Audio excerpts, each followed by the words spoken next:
Muy buenos días, muy buenas tardes, muy buenas noches, de acuerdo en el lugar donde usted se encuentre y a la hora que vea este video. Mi nombre es James Ospina del Ministerio Shema Sendas Antiguas y hoy vamos a estudiar la Haftarah número 12, la cual va desde el primer libro de Reyes, capítulo 2, desde el versículo 1 hasta el versículo 12. Permítame, le comparto la Biblia Shema.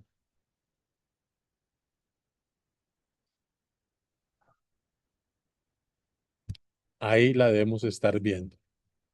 Y empieza así nuestra parashá. Vayikrebut, que significa, y se acercaron, Yemei, los días de David, Lamud, para morir. Vayetzat, y ordenó. Esta palabra ordenar la vemos también cuando Moisés ordenó a Yehoshua, a Josué, el hijo de Nun. Entonces, aquí está el rey David ordenando, consagrando a su hijo Salomón como rey. Y dice así, y ordenó a su hijo Shlomo, Lemor, diciendo, Anojí, yo, Oled, voy, Bederet, por el camino de toda la tierra. Esfuérzate y sé un ish. En algunas traducciones de pronto encontramos la palabra hombre y en otras traducciones encontramos la palabra varón. Sé un varón. Pero ¿qué significa? ¿Cuál es la diferencia en la Biblia entre ser un hombre y un varón? Un hombre es un humano cualquiera del sexo masculino, pero un varón, un ish en la Biblia es un hombre que guarda la Torá. La Biblia hace una gran diferencia entre un Adán, un hombre común y corriente, y un Ish, un varón que guarda, que conoce la Torá. Entonces, el rey David es un hombre de acuerdo al corazón del Eterno, le está diciendo a su hijo Salomón, yo voy a morir, pero antes de morir te quiero pedir que seas esforzado. ¿Y en qué te tienes que esforzar? En ser un varón, un hombre que conoce la Torá, que guarda la Torá y que aplica la Torá en su reino. Y dice el versículo 3, vigila el mishmere. Esta palabra mishmere significa un cerco, algo alrededor. Y este cerco es un cerco especial porque le está diciendo que vigile el mishmere de Yud Hei Vav Hei, tu Elohim, tu Dios, para andar en sus caminos. Y aquí hay una revelación muy, muy espectacular, porque muchas personas hablan del camino de Dios, del camino del Eterno, pero no conocen el camino del Eterno.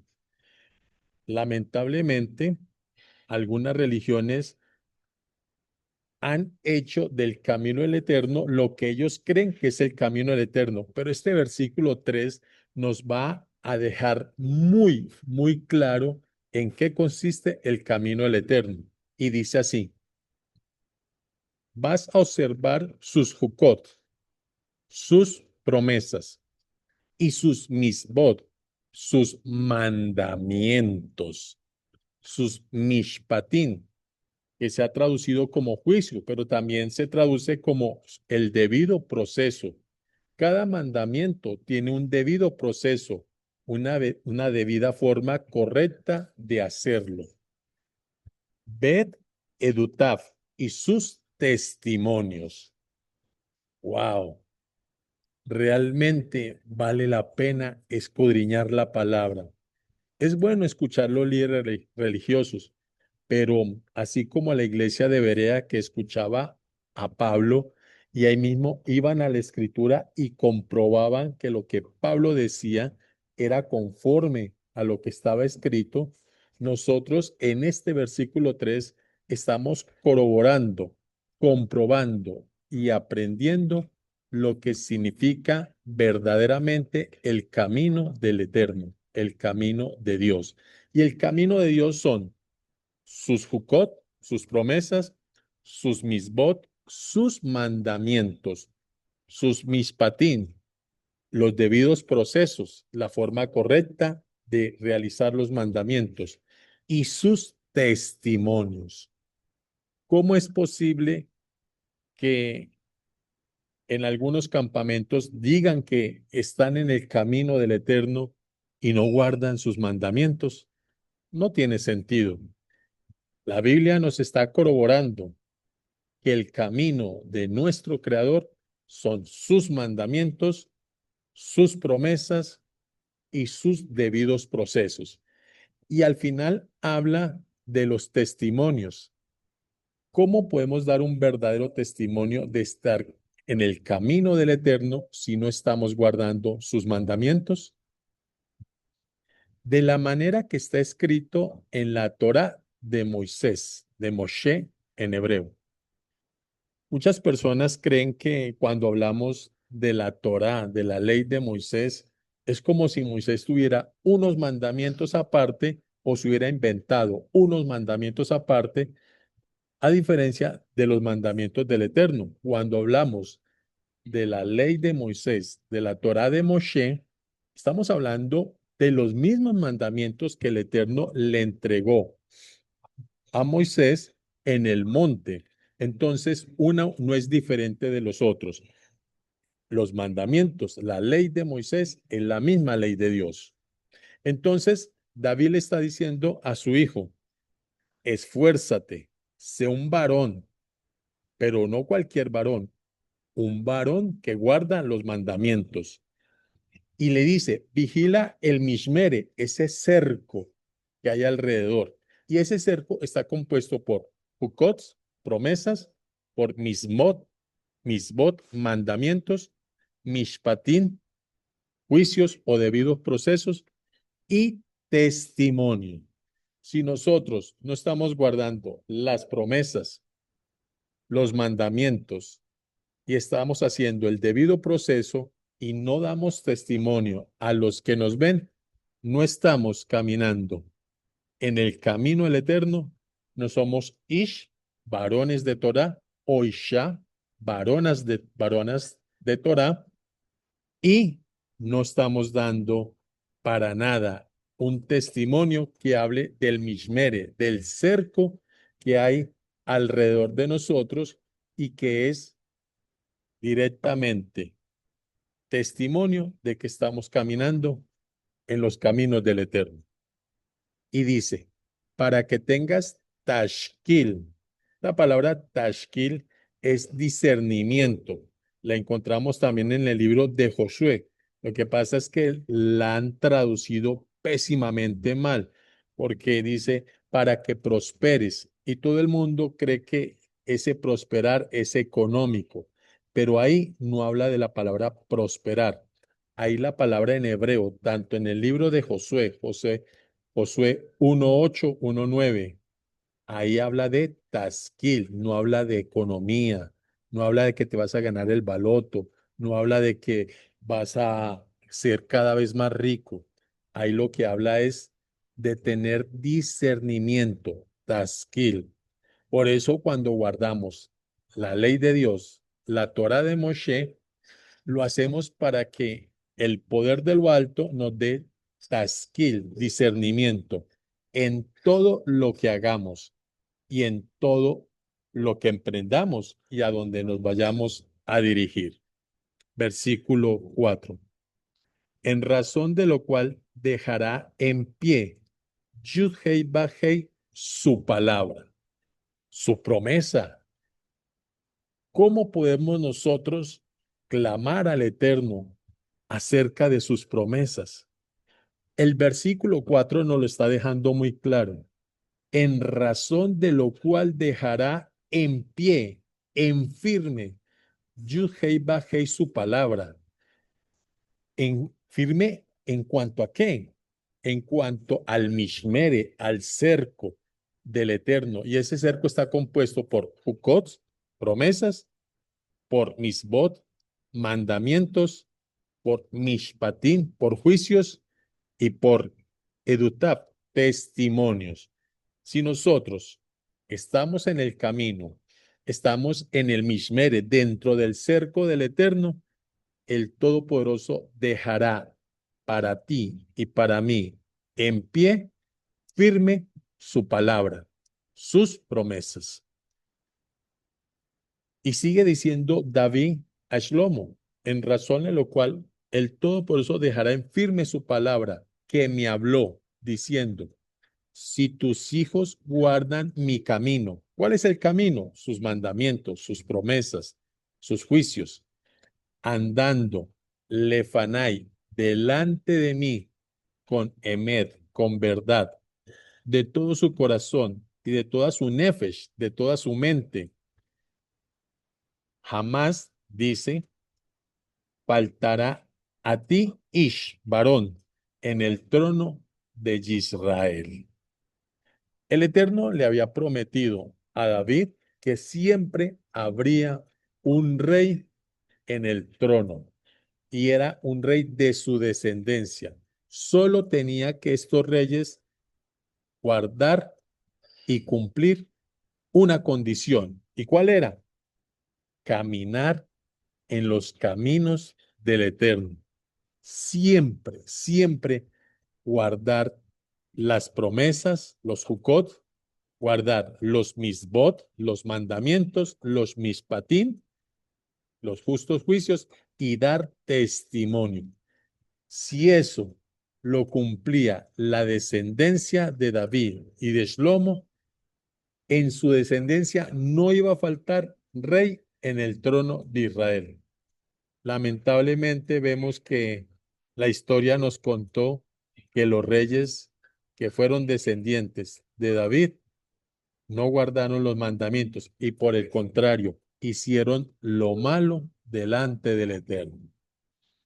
Es triste. No fueron Ish, fueron simplemente Enosh, hombres débiles. Adán. El Eterno aquí nos está mostrando que si tú y yo somos Ish, varones, o Isha, varonas, de testimonio, de caminar siempre delante del Eterno, la promesa que Él hace en su palabra será firme para ti y para mí y para toda nuestra descendencia.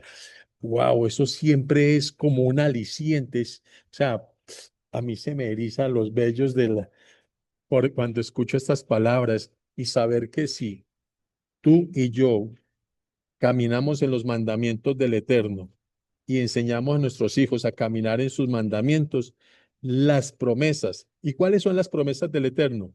Herencia, descendencia y vida eterna. Siempre habrá descendencia, habrá herencia y sobre todo vida eterna para nosotros y para nuestra descendencia. Solo hay que cumplir una condición. ¿Y cuál es? Estar dentro del Mishmere, dentro del cerco del Eterno, el cual son sus mandamientos, sus promesas, sus juicios, y que nuestra vida sea testimonio de ello. Versículo 5. Ya sabes, tú lo que ha hecho Joab, hijo de Zeruyam. Voy a volverlo a repetir, disculpen. Ya sabes tú lo que me ha hecho Joab, hijo de Zeruyam, lo que hizo a dos comandantes del ejército de Israel, a Aner, hijo de Ner, y a Amasa, hijo de Jetem, a los cuales él mató, derramando sangre de guerra en tiempo de paz.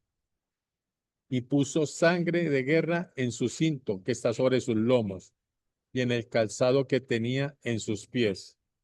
Tú harás conforme a tu sabiduría. No dejarás descender su ancianidad al Sheol, al sepulcro. Recuerde, nadie va al cielo, nadie va al infierno sin que antes sea sometido al juicio del Cordero, del Rey de Reyes y Señor de Señores.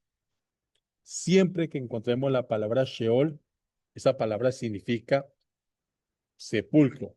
No como en algunas traducciones la han colocado como infierno. Nadie va a ir al infierno, nadie va a ir a la Nueva Jerusalén si antes no pasa por el juicio del gran trono blanco. Aquí estamos viendo cómo David le va a empezar a encomendar a su hijo otras cosas. Lo principal, que sea un varón, un ish, un hombre de Torá. Y después de que camine en los caminos del Eterno y que esté dentro del Mishmere del Eterno, va a garantizar que él y su descendencia siempre van a ocupar el trono de Israel.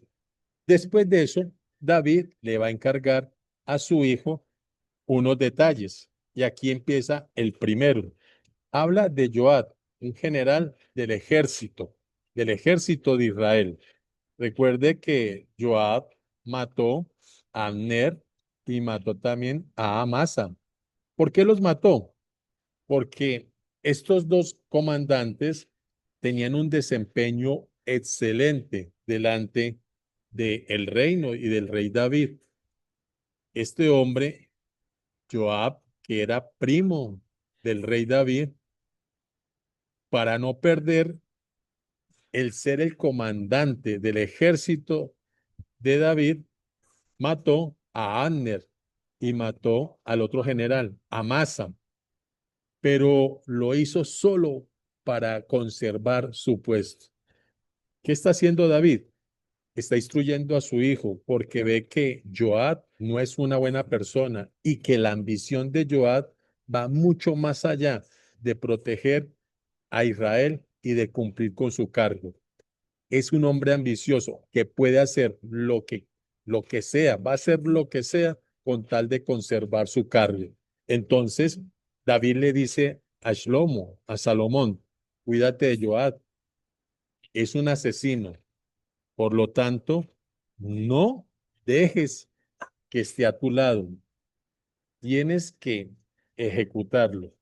Y Salomón cumplió con la instrucción que le dio su padre. Es una instrucción más de sabiduría que de venganza, porque teniendo Salomón un hombre como Joab cerca de él, que le importaba mucho más mantener, sostener su cargo que cumplir su deber, iba a ser un hombre peligroso. Versículo 6. Tú harás conforme a tu sabiduría, no dejarás descender su ancianidad al Sheol en Shalom, en paz. Mas a los hijos de Barzilai, Giladita, harás misericordia, que sean de los convidados a tu mesa, porque ellos vinieron de esta manera a mí, cuando iba huyendo de Absalón, tu hermano. Recuerde que cuando Absalón se levantó en contra de su padre, David tuvo que huir, y un hombre como Barzilai el Giladita le dio espacio, lo protegió de su hijo. Pero también cuando él iba huyendo de Absalón, recuerde que Joab mató al hijo de David. David le había encargado que cuando encontrara a su hijo, lo capturara y lo sometiese a un juicio. Pero a Joab no le importó.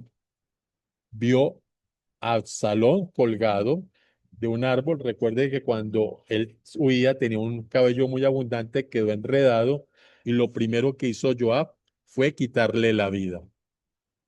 Y David le había advertido que le guardase la vida. Ahí vemos el corazón de Joab y por qué David le dice a Salomón que no conserve a su lado un hombre de esas calidades, un hombre que no tiene moral.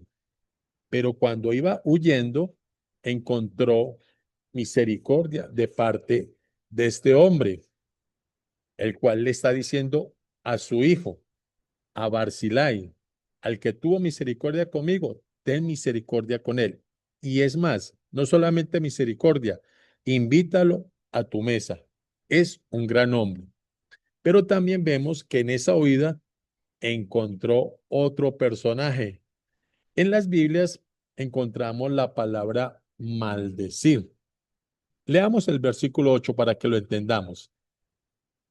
Dice así, también tienes contigo a Shimi, hijo de Gera, hijo de Benjamín, de Bahurim.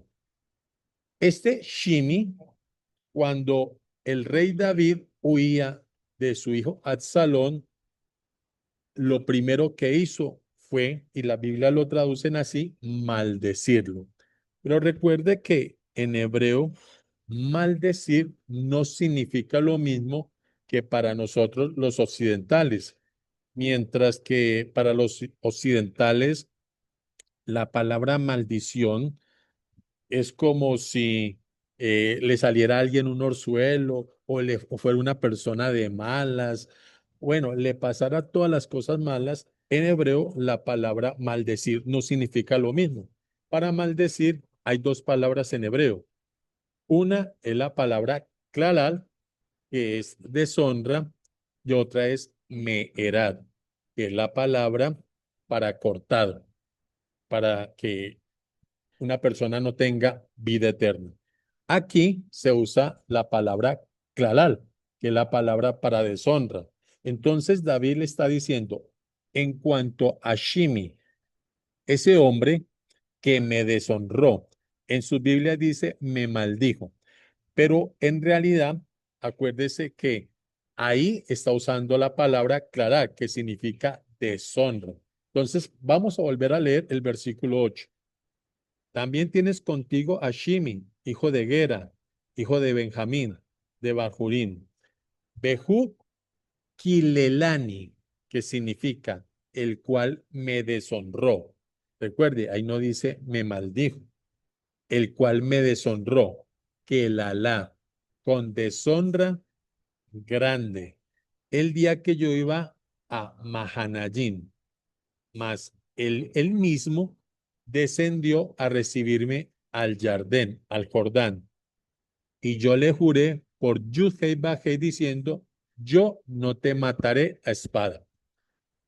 Si recordamos bien este evento, cuando David huía de su hijo, Shimi lo maldijo. Pero cuando David regresó victorioso, este mismo Shimi, hipócritamente, el que lo había maldecido, le salió a recibirlo con regalos, con honra. Y David, en ese momento, le prometió que no le iba a quitar la vida, pero no se le iba a quitar él. ¿Por qué David le está diciendo a su hijo, yo le hice una promesa, pero tú no le has hecho esa promesa? Yo te encargo que también le quites la vida, así como te encargué a Joab, que era una muy mala persona, a Shimi te encargo que también le quites la vida. Vuelvo y lo reitero, mucho más allá de una venganza, es porque David quiere asegurarse que las personas que están alrededor de su hijo Shlomo, Salomón, sean unas personas íntegras que le van a ayudar, que no va a estar detrás personas que puedan, como decimos en Latinoamérica, clavarles el cuchillo por la espalda. Por eso le está diciendo, quítale la vida. Joab merecía morir, sí. Recuerde, mató dos comandantes y al hijo de David. Shimi merecía morir, sí. Recuerde que el papel del rey es representar al Eterno, ser la imagen del Eterno en la tierra. Quien maldiga al rey es como si estuviera haciendo lo mismo como el Eterno, o perdón, con el Eterno. Por lo tanto, ¿merecía Shimi morir? Sí. David se apresuró a jurar que no le iba a quitar la vida. Tal vez no sabemos qué había en el corazón y en la mente de David, pero David en ese momento cuando Shimi llegó y le ofreció honrarlo, le ofreció comida, bueno, de todo. En ese momento, David juró que no le iba a quitar la vida, pero David no se olvidó de que él había deshonrado no solamente al rey, sino a la imagen del rey. Recuerde, el rey representa la imagen del Eterno en la tierra. Por lo tanto, Shimi merecía morir. Versículo 9. Pero ahora no lo absolverás, pues Ish, o sea, varón de Torah, sabio eres y sabes cómo debes hacer con él, y harás descender su ancianidad con sangre al Sheol. Versículo 10. Y durmió David con sus padres y fue sepultado en su ciudad. Los días que reinó David sobre Israel fueron 40 años. 7 años reinó en Hebrón y 33 años reinó en Jerusalén. Y se sentó Shlomo en el trono de David, su padre, y su reino fue firme en gran manera.